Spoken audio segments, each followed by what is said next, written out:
Welcome to this class. This is a conceptor new batch और हम यहाँ शुरू करने जा रहे हैं जहाँ पर कॉन्सेप्टर के साथ हम नई नई चीज़ें सीखेंगे।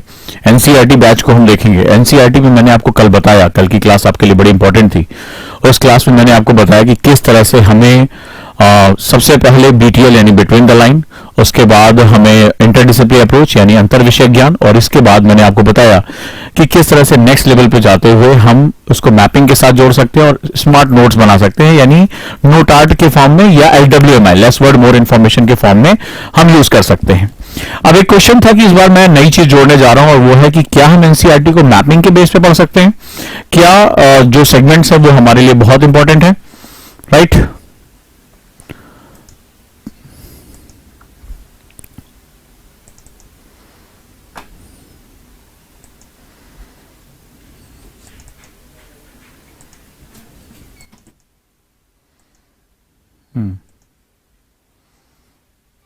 चलिए लेट्स स्टार्ट। तो शुरू करते हैं हम लोग।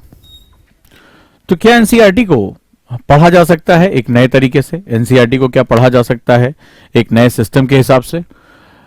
क्या मैपिंग के बेस पे एनसीईआरटी को एक कहानी बनाई जा सकती? कल मैंने एक शब्द इस्तेमाल किया था कल की क्लास में, या एनी टाइम लर्निंग ऐप पे भी है, यूट्यूब पे भी अवेलेबल है, और मैं चाहता हूं कि आप एनसीईआरटी को नए तरीके से पढ़ें। बहुत ढेर सारा डाटा है, तो मैंने एक शब्द का इस्तेमाल किया था, जर्नी, एस्टैब्लिशमेंट ऑफ जर्नी, यानी यात्रा कैसे आप करते हैं।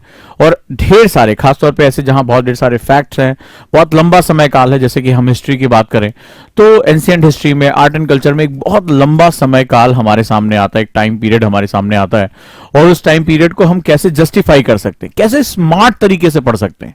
अब आप लोगों ने, बहुत ढेर सारे लोगों ने ढेर सारा जो आपने हड़प्पा कल्चर, वैदिक पीरियड, इन सब के बारे में पढ़ा होगा। आज एक छोटा सा देखते हैं कि कैसे हम पिक्चोरियल फॉर्म में, यानी कि हम मैपिंग के साथ, और अगर हम अपनी इंफॉर्मेशन को LWMI less word more information के साथ जाते हैं तो कैसे हम पूरी चीज को समझ सकते हैं। आगे चलकर जब मैं हिस्ट्री की क्लासेस लूंगा आप लोगों की, तो उसमें आपका ये जो मैपिंग अभी जो मैं करा रहा हूं, ये बेसिकली मैं हर क्लास से पहले कुछ प्री क्लासेस लेता हूं, यानी कि अगर मैं बात करूं तो प्री प्रिपरेशनरी क्लासेस, यानी आगे चलकर हम बहुत लंबे डेप्थ में जाते हैं। आज अगर आप लोगों ने एनसीईआरटी, मेरे पास बच्चे जुड़े होंगे, आज हमने एक नए लेवल पे जाकर कॉलोनाइजेशन और नियो कॉलोनाइजेशन पढ़ा, और न सिर्फ पढ़ा, उस समय की घटनाएं उसको आज की डेट में हम जोड़ सकते हैं, कौन सी कंट्री क्या कर रही है। टीचर ये काम करता है, और लेकिन हम उस बौद्धिक डिस्कशन में, उस इंटेलिजेंट डिस्कशन में जाने से पहले एक बार क्यों ना हम पूरे जो हमारे कोर सब्जेक्ट हैं उनको हम मैप कर लें, आसानी से हम उसको देख सकें। क्लियर है? तो रेडी हैं आप लोग? क्या आप लोग के पास ब्लैंक मैप पड़े हुए हैं? राइट, अगर ब्लैंक मैप्स हैं तो आपको इसमें मेरे साथ काम करने में बहुत आसानी होगी। एक नया मेथड आप सीख जाएंगे, चाहे आप खुद से तैयारी करें, चाहे आप मेरे साथ जुड़ें, किसी भी रूप में अगर आप जाते हैं। तो क्या आपके पास आज बेसिक मैप्स पड़े हुए हैं जहां हम कुछ ड्रॉ करते हुए एक चीजों को विजुलाइज करेंगे? अब सबसे बड़ी बात आती है कि मैं मैपिंग की क्लासेस में क्यों जा रहा हूं, राइट? मैं इस पर इतना इंफेसिस क्यों कर रहा हूं? मैंने कल आपको बताया था, जब हम किसी चीज को देखते हैं, तो जब हम उसको विजुलाइज करते हैं मैप को, यानी हम उसमें दृश्य करते हैं, तो हमारी उसके लिए जो मेमोरी है वो काफी बढ़ जाती है। मेमोरी का मतलब होता है कि अब उसके जो विजुअल आर्ट्स में हम, हमारा जो दिमाग होता है, हमारा जो ब्रेन होता है, वो जनरली किसी भी चीज को पिक्चर के फॉर्म में समझता है, पिक्चर के फॉर्म में समझता है, और न सिर्फ पिक्चर के फॉर्म में ये समझता है, साथ ही साथ वो उसको स्टोर भी करता है। हमारे जो दिमाग है उसमें इसको स्टोर भी करता है, किस फॉर्म में? पिक्चर के फॉर्म में। आप कई बार मैं इस पर क्लासेस ले चुका हूं, स्टोर करता है, और यही स्टोरेज जब आपकी दिमाग, जब आपके मांगे जाने पर फेच करता है, बोलता है कि मुझे लाओ, ठीक है, तो जब ये कहता है कि इंफॉर्मेशन मुझे चाहिए, तो ये पिक्चर के फॉर्म में हमें वापस कर देता है, और हम उसी को आंसर राइटिंग में या ऑब्जेक्टिव क्वेश्चन में करके दिखा देते हैं। इसीलिए जब हम पिक्चोरियल फॉर्म में किसी चीज को पढ़ते हैं तो वो हमारे लिए बहुत आसान हो जाता है। और आपने देखा होगा जो नई एनसीईआरटी, उसने ढेर सारे पिक्चर्स, ढेर सारे मैप इस्तेमाल किए हैं। मैं उसी परंपरा को लेकर आगे बढ़ रहा हूं।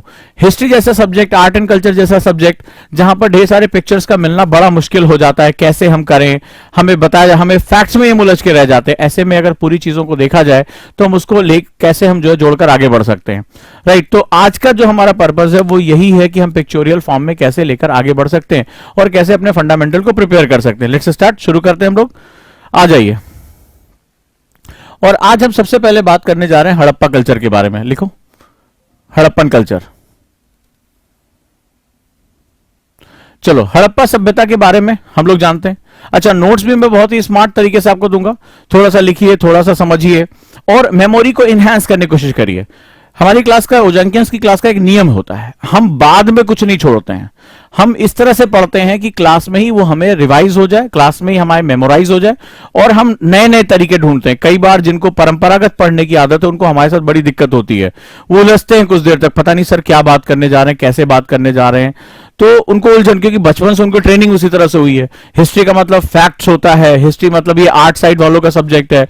तो लेकिन यहां तो उजांग सर हिस्ट्री के आधार पर जो है भारत निर्माण की बात कर रहे हैं, हिस्ट्री के बेस पे जो है आज को जोड़ रहे हैं, आज की समस्याओं को कह रहे हैं कि हिस्ट्री के नजरिए से देखो, हिस्ट्री को आज के प्रॉब्लम्स के नजरिए से देखो, एडमिनिस्ट्रेटिव एटीट्यूड से देखो कि तुम भारत के प्रशासक बनने जा रहे हो, आईएएस ऑफिसर बनने जा रहे हो, तो इसके हिसाब से हिस्ट्री तुम्हारे लिए क्या होगा। तो वहां फैक्ट पीछे छूट जाते हैं, वहां पर जो है वो चीजें अंदर बीटीएल समझ में आता है कि इसके बीच में क्या था, वो चीजें कैसे हो रही थी, क्यों हो रही थी, व्हाई इट वाज हैपेंड। तो ये चीजें आपको समझ में आती है, तो फिर आपको लगता है अरे वाह, मेरे बड़े काम का सेगमेंट है।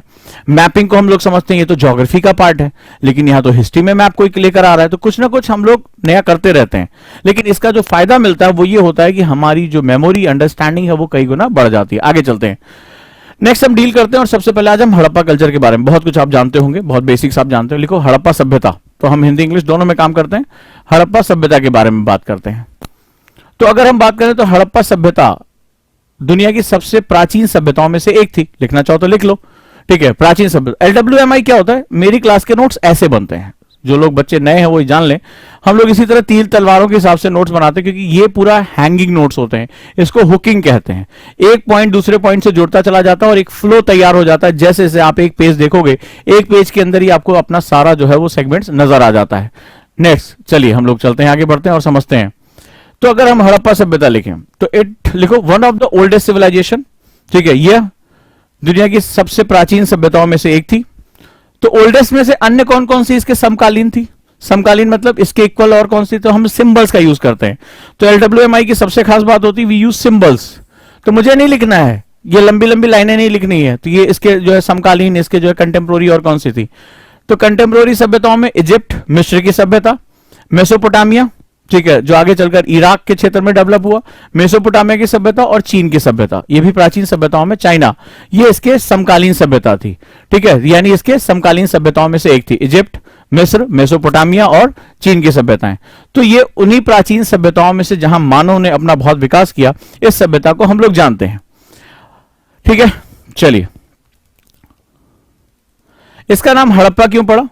हड़प्पा बहुत ही एक कॉमन है, आपने कई बार पढ़ा भी होगा, आप में से कई लोग जानते होंगे, लेकिन आज हम उसको मैप से करके देखें, आज उसको विजुअलाइज करेंगे चीजें कहां हैं। तो हड़प्पा सभ्यता इसलिए कहा गया, 1826 में एक जगह हड़प्पा है, यहां पर जो इसके नाम पर इसका नाम हड़प्पा कल्चर पड़ा, ठीक है। 1826 में इसकी खोज की गई और इसी को इंडस वैली सिविलाइजेशन यानी सिंधु घाटी सभ्यता भी कहा गया। Also known as Harappa is also known as Indus valley civilization. अब ये हड़प्पा जो है बेसिकली जगह कहां है, ध्यान से देखो मैप पे। हड़प्पा जो है, दिस इज हड़प्पा, ये जो रावी और सतलज के बीच का क्षेत्र है, नदियों के बीच का क्षेत्र है, और ये एक बहुत ही फर्टाइल लैंड है, राइट। ये जो रावी का कोस्ट है, रावी नदी जो बह रही है, रावी के कोस्ट के किनारे हड़प्पा नाम की एक जगह थी। ये सबसे प्रोमिनेंट सिटी जो एक क्षेत्र था जहां से सबसे ज्यादा प्रॉस्पेरिटी दिखाई पड़ती है, और यहां पर डेवलपमेंट के जो साइन है वो कॉन्टिन्यूअस हमें दिखाई पड़ते हैं। यानी कि सभ्यता अचानक से तो ऐसे आबरा का डाबरा करके आती नहीं है। सभ्यता का मतलब होता है जहां पीढ़ी दर पीढ़ी वो जो कस्टम्स हैं, वो जो कल्चर है, वो प्रॉस्परस होता जाता है या ट्रांसफर होता चला जाता है। यानी कि ये जो सेगमेंट्स है रावी और सतलज, इन्हीं के आसपास के जो क्षेत्र था, यहां पर ही हड़प्पा नाम की एक जगह वहां पर है, इस कल्चर को जो है वो इसका उत्पत्ति हुई, हड़प्पा, रावी रिवर एंड सतलज। अब सवाल है कि इसको इंडस वैली सिविलाइजेशन क्यों कहा गया, वाई? क्योंकि नदियों का ये जो पूरी सिंधु और उसकी सहायक नदियां, इंडस और उसकी जो ट्रिब्यूटरीज थी, जिसमें झेलम, चेनाब, रावी, सतलज और आगे चलकर सरस्वती नदी, जब आगे चलकर जो है वो आर्य आते हैं तो इसको क्या बोलते हैं, इसको सप्त सैंधव प्रदेश कहते हैं।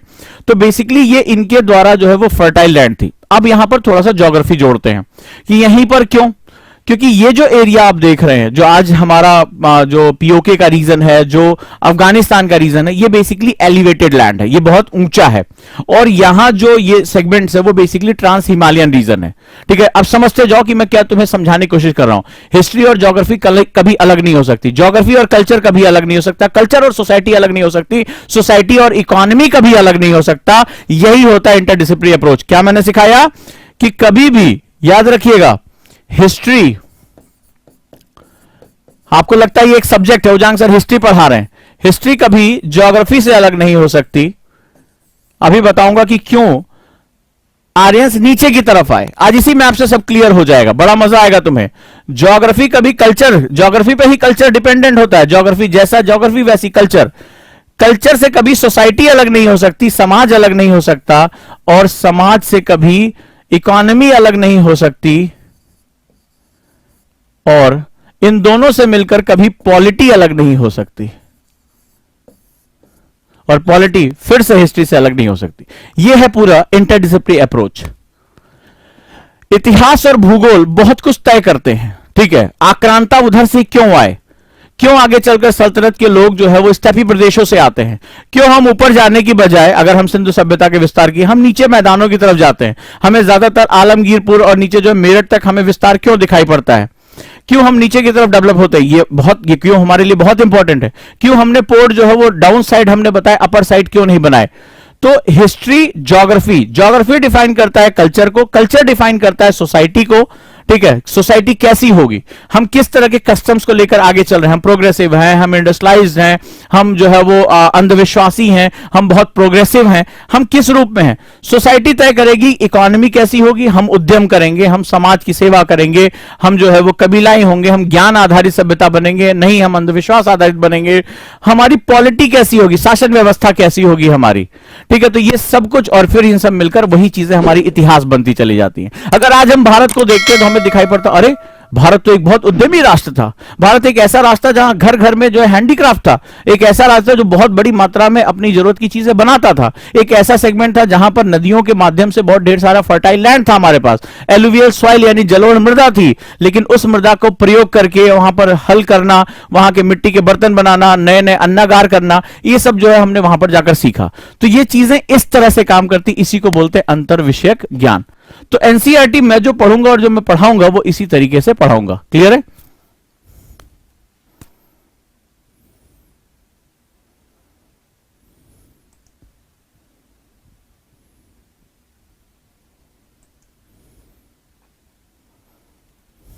चलिए,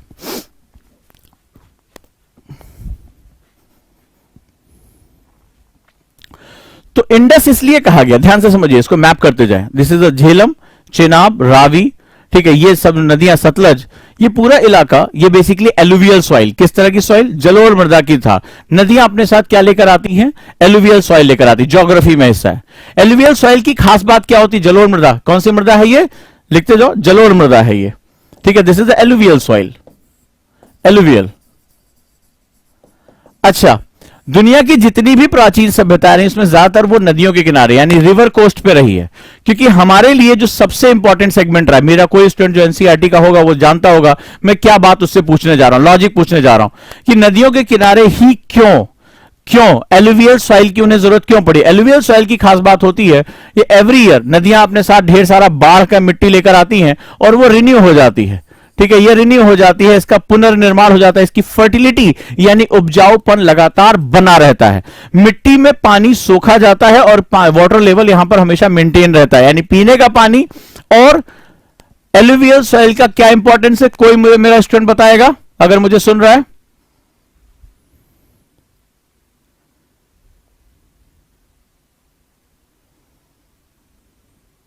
Tell in English, sir. You're telling in Hindi. So what kind of language you really read it? You try to understand it, right? कोई मुझे लॉजिक देगा? Please provide me the logic.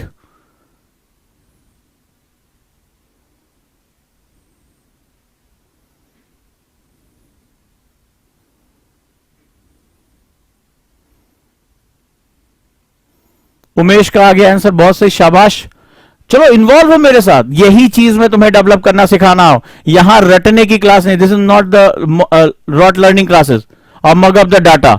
NCERT is not about that, NCERT is develop your understanding in every means, and this is the first class. और मैं तो ऐसा teacher हूं, पहली class में ही सर लड़ा देता हूं। चलो भाई सोचना शुरू करो, बहुत दिन से बचा के रखा था, प्लीज प्लीज।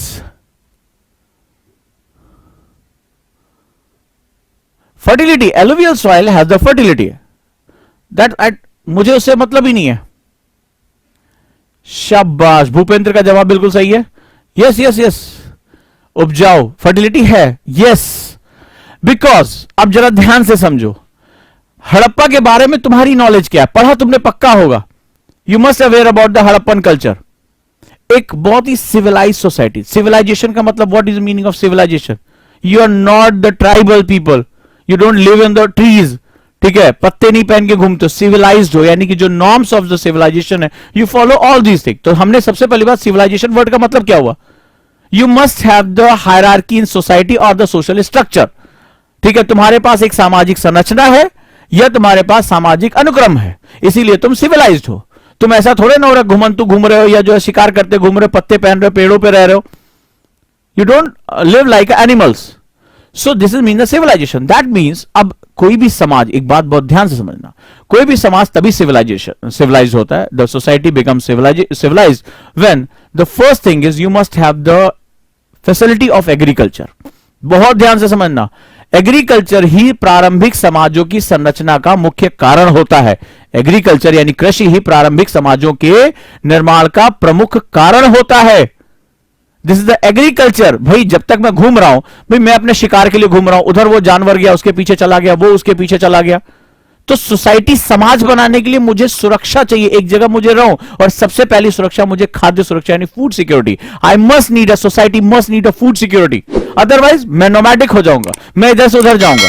तो जहां जहां एग्रीकल्चर प्रॉस्परस नहीं हो पाया, आप जरा ध्यान से देखें, जहां जहां दुनिया के जिन हिस्सों में जहां रेगिस्तानी जलवायु थी, जहां पर डेजर्ट क्लाइमेट था, वहां पर जहां जहां पर भी एग्रीकल्चर प्रोमिनेंट नहीं हो पाया, वहां पर आपको चाहे वो कालाहारी हो, सहारा डेजर्ट हो, अरेबियन हो, वहां वहां आप देखेंगे नोमैडिक्स, घुमंतु लोग ज्यादा दिखाई पड़ेंगे। और इंडिया में जो शुरुआती दौर से लेकर अब तक चलता चला आया, वहां पर हमारे पास जो मिट्टियां रही हैं, हमारे पास जो रिवर्स रही हैं, वो हमारी सबसे बड़ी पावर रही हैं। वो जो एलुवियल सॉइल रही थी, उसने बताया, और ऐसी वैसी नहीं, 5-7 नदियां, 7 रिवर्स, जो पंजाब बोलते हैं, पंजाब यानी 5 नदियों का जल, और जो दोआब बनता है यानी दोनों नदियों के बीच में, the land between the reverse, most fertile land होता है, मोस्ट, जिसे मॉइस्चर वहां पे बहुत अच्छा बना रहता है, नमी बनी रहती है, मतलब बेस्ट प्लेस। वहां पर आपको ग्रास लैंड भी मिलेगा, आपको वहां पर जो घास की चरागाह, जिसे हम लोग ग्रेजिंग लैंड बोलते हैं, जहां पर आपके पास धान, हर चीज का लॉजिक होता है। तो वहां पर क्या होगा, एग्रीकल्चर प्रॉस्परस हो जाएगा, और जैसे ही एग्रीकल्चर प्रॉस्परस होगा, सोसाइटी आनी शुरू हो, समाज बनना शुरू हो जाएगा। समाज जब बनेगा यानी सोसाइटी डेवलपमेंट होगा, तो वहां पर हम हायरार्कीज बनाते हैं, कौन क्या काम करेगा, और जब वहां पे सोसाइटी में लेबर डिवीजन हो जाता है, कौन क्या काम करेगा, श्रम विभाजन होता है, समाज फिर इकोनॉमिक प्रॉस्पेरिटी को अटेन करना शुरू कर देता है। और जैसे जैसे इकोनॉमिक प्रॉस्पेरिटी अटेन होती है, वैसे वैसे समाज में हम आर्ट एंड कल्चर प्रॉस्परस होना, आयोजन यानी कि प्लानिंग इन द सिटीज देखना, ये सब हम देखते हैं, और हड़प्पा कल्चर में यही होता है। क्लियर हुआ? तो यहीं पर वो क्यों बसे?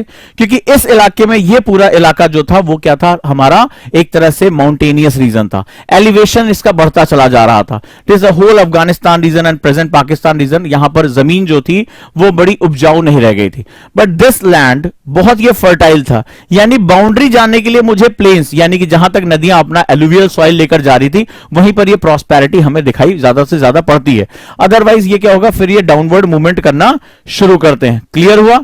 क्यों ये जो है वो डाउनवर्ड मूवमेंट करते हैं, क्यों ये जो पूरा प्लेन एरिया था ये आगे चलकर बहुत फर्टाइल हुआ। ये देखो, ये हिमालयन रीजन है, बहुत ज्यादा प्रॉस्पेरिटी नहीं है, ठीक है। एलएसी का रीजन, जैसे आज चाइना जहां पर हमारा झगड़ा चल रहा है, तो वहां पर क्या हो रहा है, यहां पर प्रॉस्पेरिटी के लिए चांसेस नहीं है। जो आपकी क्लाइमेट है वो बहुत ज्यादा डिफिकल्ट है, very difficult climate over there, जलवायु बहुत कठिन है। ये जो इलाका है, this region is very important. पहले ये इंडस आता है चूंकि सबसे डोमिनेंट है, उसके बाद गंगा का सेगमेंट आ जाता है, जो धीरे धीरे प्रॉस्पेरिटी एंड एग्रीकल्चर डेवलपमेंट के लिए जाना जाता है। क्लियर हुआ? चलो